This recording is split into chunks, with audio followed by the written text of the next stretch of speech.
안녕하세요. 2022년 대한민국 정책기자단 진리대입니다. 코로나가 종식되기도 전에 독감 유행주의보가 발령되었는데요. 오늘은 제가 독감에 대해서 자세하게 알려드릴게요. 가장 먼저 독감 예방접종은 언제 하는 게 가장 좋을까요? 독감 예방접종 시기는 9월 말부터 10월 초까지로 알려져 있고 적어도 11월 초까지는 완료하는 게 좋습니다.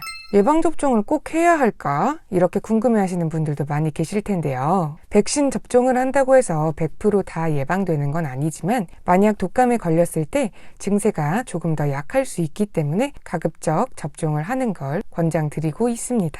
무료 접종 대상자는 보시는 표와 같이 생후 6개월에서 만 13세 어린이, 1회 접종 대상자는 22년 10월 5일부터 23년 4월 30일, 2회 접종 대상자는 22년 9월 21일부터 23년 4월 30일입니다. 임신부는 22년 10월 5일부터 23년 4월 30일까지, 만 65세에서 69세는 22년 10월 20일부터 22년 12월 31일까지고요.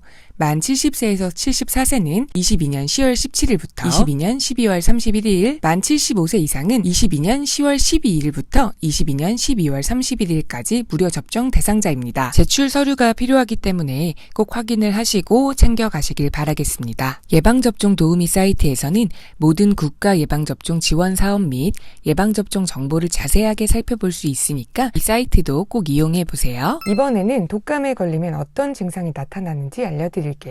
일반적으로 감기와 독감은 다릅니다. 일반 감기는 아데노바이러스 등이 원인이지만 독감은 인플루엔자에 의한 바이러스에 발병합니다. 그리고 감기는 사시사철 걸리지만 독감은 유행하는 시기가 따로 있어요. 우리나라 같은 경우에는 10월부터 이듬해 4월까지로 알려져 있습니다. 그리고 감기 같은 경우에는 개인 위생 관리 말고는 특별한 방법이 없지만 독감은 백신 접종을 통해 예방이 가능하다는 점이 있습니다. 인플루엔자에 감염이 되면 갑자기 증상이 나타날 수도 있습니다. 가장 첫 번째 나타나는 징후가 바로 오한이나 한기를 느끼게 되는 건데요. 발열은 일반적으로 처음 며칠간 계속 지속되고 때때로 39도 이상의 고열이 나기도 합니다. 많은 환자분들이 대부분 굉장히 아프고 며칠간 침대에 누워서 쉴 정도로 컨디션이 안 좋습니다. 우리 몸살 걸리면 몸 전체가 다 아프잖아요. 인플루엔자도 마찬가지예요. 몸 전체의 통증을 느끼고 특히 등이랑 팔, 다리에 많은 통증을 느낀다고 합니다. 아이들 같은 경우에는 메스꺼움이나 구토 증상이 나타날 수도 있고요. 일부 사람들은 며칠에서 몇 주간 후각을 느끼지 못한다고 합니다.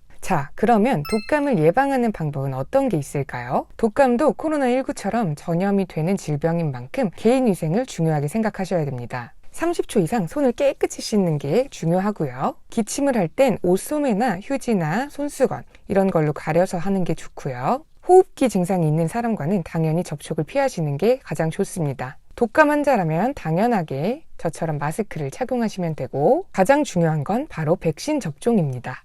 여기서 백신을 맞는다고 바로 효과가 나타나는 건 아니고요. 건강한 성인들한테는 70%에서 90% 정도 예방 효과가 있다고 알려져 있습니다. 노인이나 만성질환자, 소아 같은 경우에는 예방 효과가 건강한 성인보다는 조금 낮습니다. 접종 후 대략 2주 이후부터 항체가 생성된다고 하고요. 효력 지속 시간은 4개월에서 6개월 정도 됩니다. 아직 접종을 안 하신 분들이 계시다면 접종하는 걸 권장드리고 무료 대상자분들은 날짜에 맞춰서 접종을 하시면 되겠습니다. 오늘 영상은 여기서 마무리를 하도록 할게요. 다들 건강관리 잘 하시고 잊지 말고 나란히 온 좋아요와 구독 부탁드려요. 그럼 다들 안녕!